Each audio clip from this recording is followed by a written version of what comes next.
one of the best games ever made. Also happens to be one of the best games on the Jag. Hey, I'm the Game Collector with Second Opinion Games, and today we do our review of Rayman on the Atari Jaguar.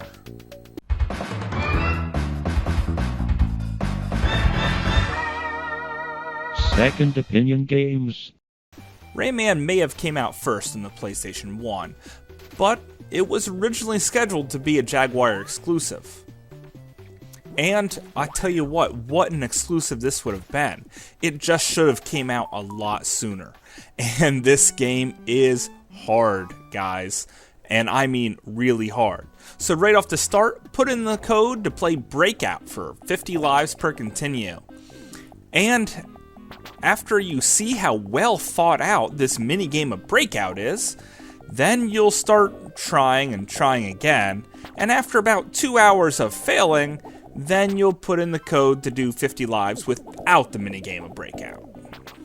And you're going to need every life you can get, and then some, because this game is punishingly difficult, and it's extremely long.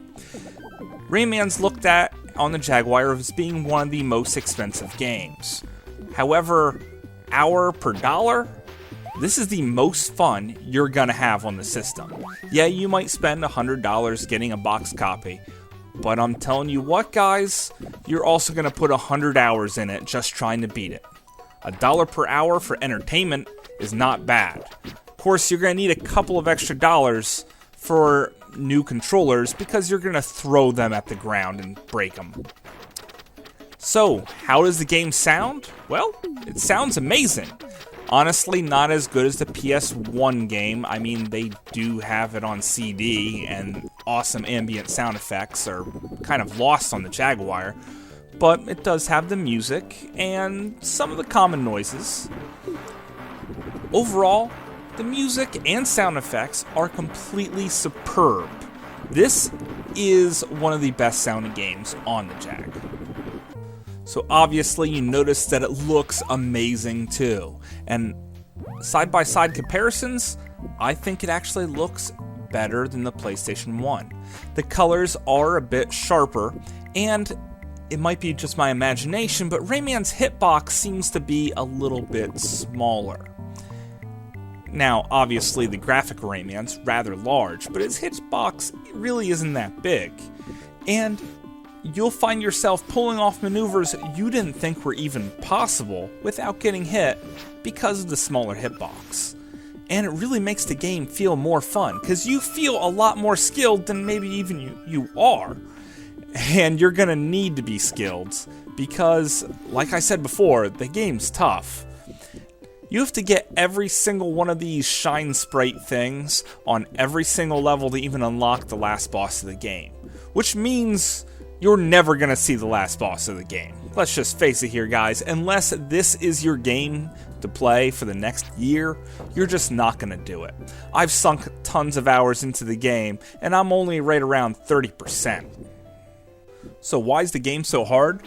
First off, I want to point out that it's not the controller on this one. Matter of fact, the nice rounded feel of the D-pad is really saving my thumbs. If I was playing this game on the Super Nintendo, where it has kind of a sharper D-pad, I would have nothing but blisters by now. The controller is actually perfect for this game. The challenge comes in some of these spots where you have to run and dodge and crazy jumps, and overall, it's just a challenging platform game. On top of it, sometimes you have to trigger events by crossing invisible tripwires, and that part is a little annoying. I could kind of do without that, but overall, it's a total masterpiece.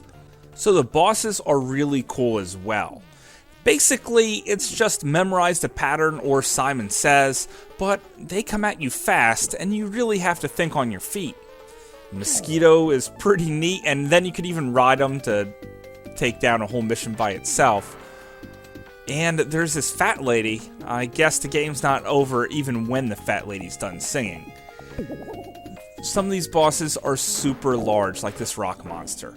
And I tell you what, they never get old.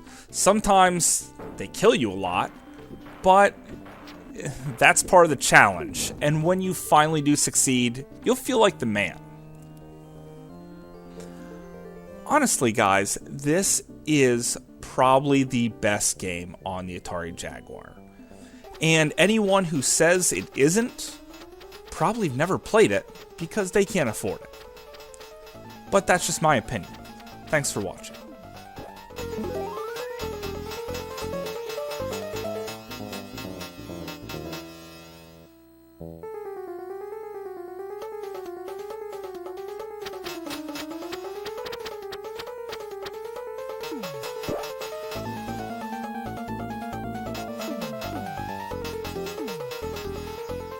Hey, if you like this review, please subscribe here, guys. We are trying to get through every single Atari Jaguar game. And trust me, there's more than I thought, and I'm working my way through them as fast as I can.